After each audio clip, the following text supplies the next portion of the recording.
परिमेय तथा अपरिमेय संख्याओं के समूह को वास्तविक संख्याएं कहते हैं।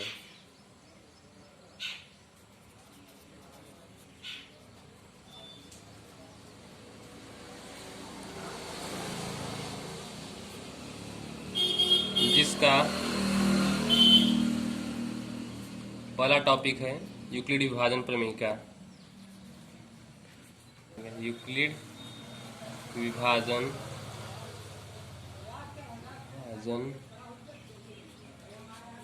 प्रमेय का। चला ये कैसा ना होता है, पहले जान लेते हैं वास्तविक संख्याएं किसे कहते हैं। परिमेय तथा अपरिमेय संख्याओं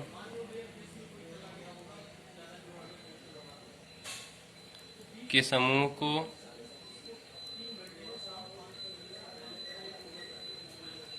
वास्तविक संख्या कहते हैं।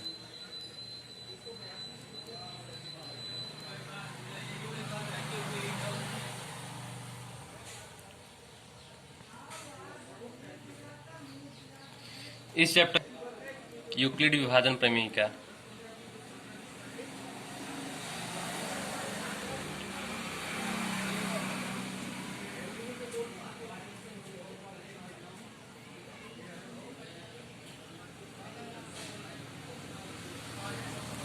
आइए एक उदाहरण से समझते हैं। जैसे मान लीजिए हमारे पास 11 एक भाज्य संख्या है और 4 से अगर हम भाजक करते हैं, ये है भाज्य संख्या, ये भाज्य।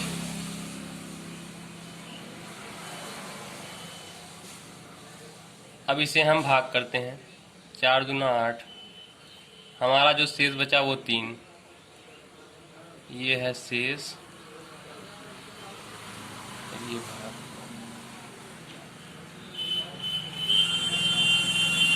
जिसे हम कुछ इस तरह से भी लिख सकते हैं।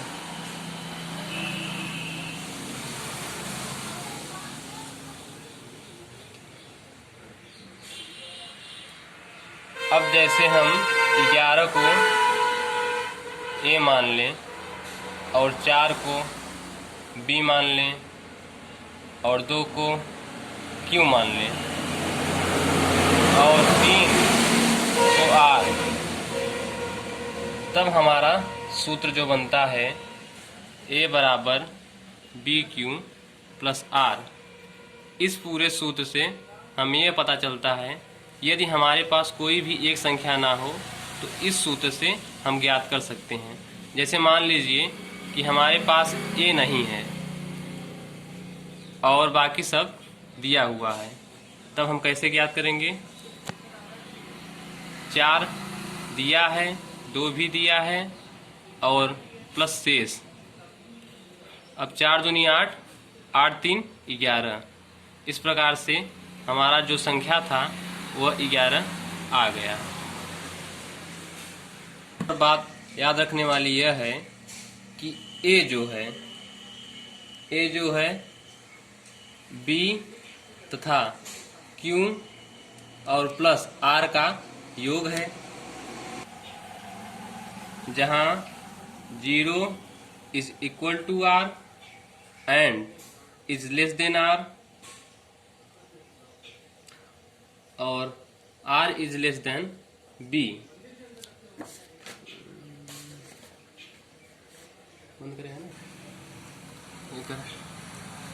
जिसे हम यूक्लिड विभाजन एल्गोरिथम के नाम से भी जानते हैं। इस सूत्र से हम मस ज्ञात करना भी सीखेंगे। इस प्रश्नावली में इस सूत्र का यूज होगा। एग्जाम्पल, आइए अब हम जानते हैं कि इस सूत्र से मस कैसे ज्ञात होगा। आइए एक उदाहरण के माध्यम से समझते हैं।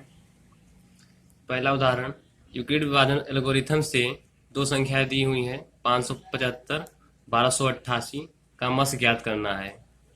सबसे पहले हम यह पता करेंगे कि दोनों संख्याओं में से बड़ा संख्या कौन है। यहाँ पर 1288 बड़ा है, इसलिए इसे हम भाज्य संख्या मानेंगे। यहाँ एक साइड भाग देंगे।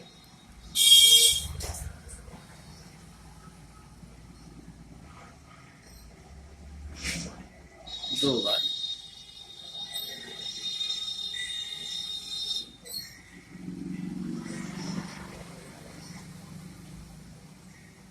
यहाँ पर देखिए रिमाइंडर जो है 0 नहीं आया है। अब यहाँ पर ये संख्या को हम a मान लेंगे और ये b, ये q और ये r है। अब सीधा इसे हम अपने सूत्र में बैठा देंगे।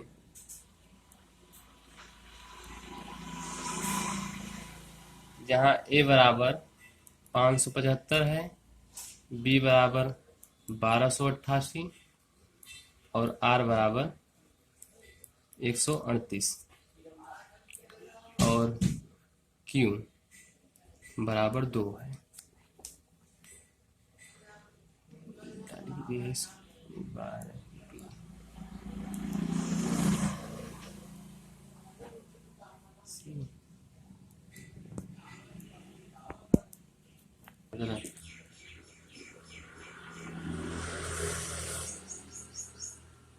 यहाँ पर रिमाइंडर 138 आया है, इसलिए r is not equal to y 0 है।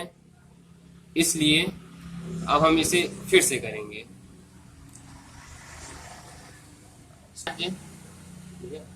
जहाँ पर भाज्य जो है a बराबर 575 हो जाएगा और b बराबर 138। अब करेंगे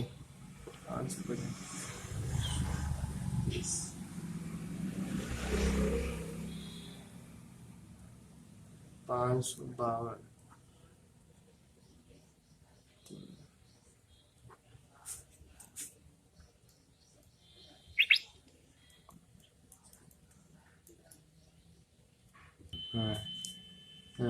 स्टार्ट करें। 138 4 प्लस रिमाइंडर 23। यहाँ पर फिर से r is not equal to y 0 है। इस प्रक्रिया को हम तब तक करते रहेंगे जब तक हमारा रिमाइंडर 0 नहीं आ जाता। फिर से यहाँ पर a बराबर हमारा 138 हो जाएगा, b हो जाएगा 23,